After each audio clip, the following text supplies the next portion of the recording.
on a train in Siberia. I was lonely, and I had a bottle of Australian red wine, and I had a couple of recorded books, and I put it on, oh yes, The Gatsby. And I realized I didn't know it at all. And my big recollection was that it was us, it was where we are now, it was this great mirror to reflect back on. And I suppose if I read it when I was 60, I'd have a different experience. I think when you read it when you're 40, a different experience when you're 17. I was fascinated by Gatsby as a character. I was moved by him. It no longer became a love story to me. It became a tragedy of this new American, this man in a new world where everything was possible. In a time of great opulence in the 1920s that was trying to become a great Rockefeller, a great American, and somewhere along the way had lost the sense of who he was and was desperately holding on to this mirage that was Daisy Buchanan. And first of all, just how extraordinary the writing technique is. And when he set out to write The Great Gatsby, he set out to write something he said was, I want to write something new, something beautiful, something extraordinary, and I'll get this wrong, but something intricately patterned.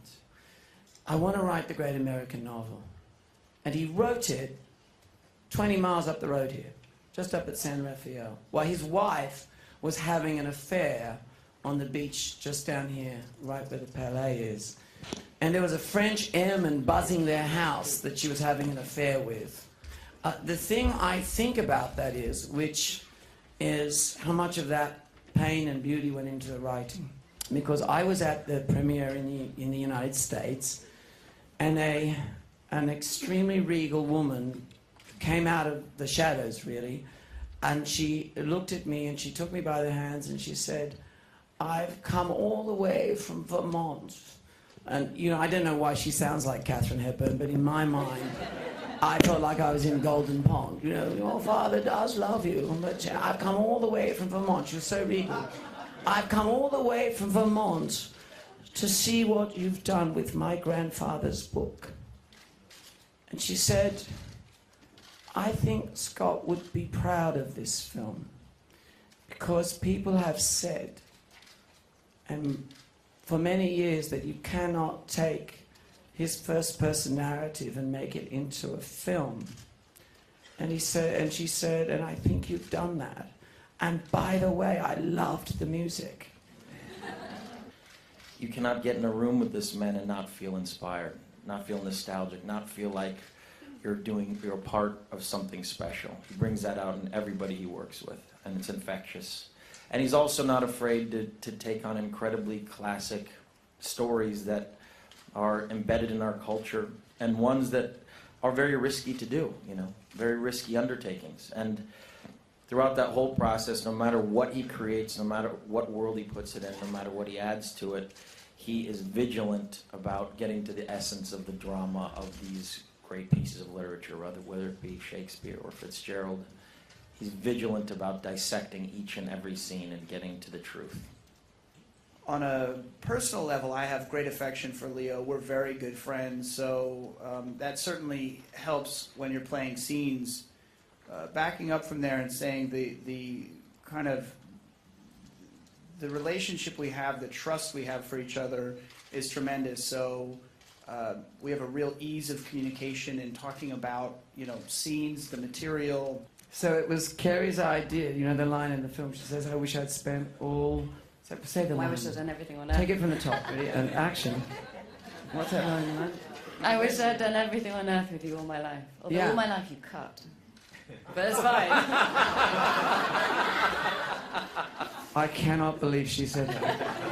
I cannot believe you said that. So whatever the choices, it was about one thing. That book.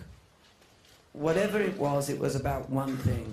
Revealing that book. And Leonardo used to drive, I wouldn't say drive me crazy, well maybe, but in a good way, because he would say, are we honoring that book? And that was a singular focus. That was our green light.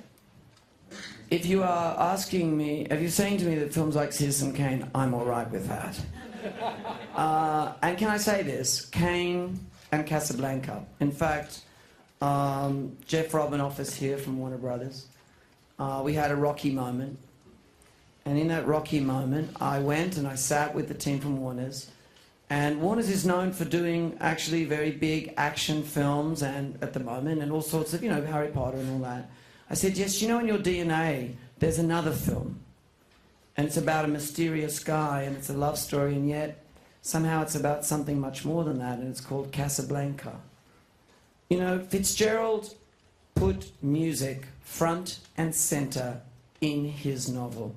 He took African-American street music called jazz, and he put it right as a star in the book. It's in the book. The words are in the book. And people said, why are you doing that? It's a fad. It'll be gone next week. And he said, because I want this book to feel right here, right now.